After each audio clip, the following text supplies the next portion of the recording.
இந்தியால மொத்தம் 12 ஜோதிர்லிங்க தலங்கள் அமைஞ்சிருக்குது. இதுல தமிழ்நாட்டில் இருக்கிற ஒரே ஒரு ஜோதிர்லிங்கம் ராமேஸ்வரம் அருள்மிகு ராமநாத சுவாமி கோயில் மட்டும்தான். ராமாயண வரலாறு படி சீதா தேவிய ராமர் மீட்ட பிறகு ராவணனை கொன்னதுக்காக ஸ்ரீராமருக்கு பிரம்மகத்தி தோஷம் பிடிச்சிருந்தது. அதனால ராமர் சிவபெருமான வழிபட நினைச்சாரு. இந்த சிவபூஜைக்காக காசில இருந்து லிங்கத்தை அனுமன் அனுப்பி எடுத்துட்டு வர சொன்னாங்க. நல்ல நேரம் நெருங்கியுமே அனுமன் வர தாமதமானதுனால அன்னை சீதா தேவி கடல்ல இருந்த மணலால ஒரு லிங்கத்தை உருவாக்குனாங்க. அந்த லிங்கத்தை ராமருமே வழிபட்டாங்க. ராமனால் வழிபடப்பட்ட ஈசன் என்பதால ராமநாத சுவாமின்னு அழைக்கப்பட்டிருக்கு.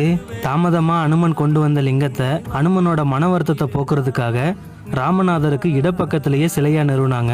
இதற்கு விஸ்வநாதர் என்று பெயர். இப்பவும் அனுமன் கொண்டு வந்த அக்னிலிங்கத்துக்கு முதல் பூஜை செஞ்ச பிறகுதான் ராமநாத சுவாமிக்கு பூஜை செய்வாங்க. அந்த வழக்கம் இப்பவுமே கடைபிடிக்கப்படுது. ராமேஸ்வர கோயிலுடைய கட்டிடக்கலை உலக புகழ் பெற்றது. 12ஆம் நூற்றாண்டுல பாண்டியர்கள், சேதுபதி அரசர்கள், அப்புறம் இலங்கை அரசர்கள்னு பல்வேறு மன்னர்களால் இந்த கோயில் படிப்படியா கட்டப்பட்டிருக்கு.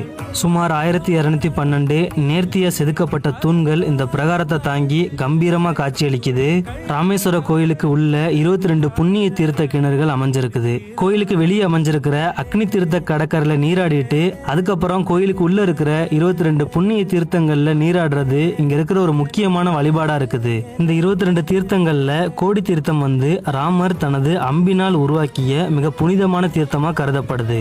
காசியில இருக்கிற கங்கையில நீராடிட்டு ராமேஸ்வரம் அக்னி தீர்த்த மண்ணை காசியில கரைச்சிட்டு காசி கங்கை நீரை கொண்டு இங்க இருக்கிற ராமநாதருக்கு அபிஷேகம் செஞ்சாதான் ஒருவரின் முழுமையான ஆன்மீக யாத்திரை முடிவடையுது அப்படின்றது நம்பிக்கை. இங்க காட்சியளிக்கும் அம்பிகையுடைய பெயர் பர்வதவர்தினி அம்மன். ராமபிரான் சிவபெருமான ஆராதித்து வழிபட்ட இந்த புண்ணிய தலம் ஒவ்வொருவரும் வாழ்நாள்ல ஒரு முறையாவது தரிசிக்க வேண்டிய ஆன்மீக பொக்கிஷம்னு சொல்றாங்க.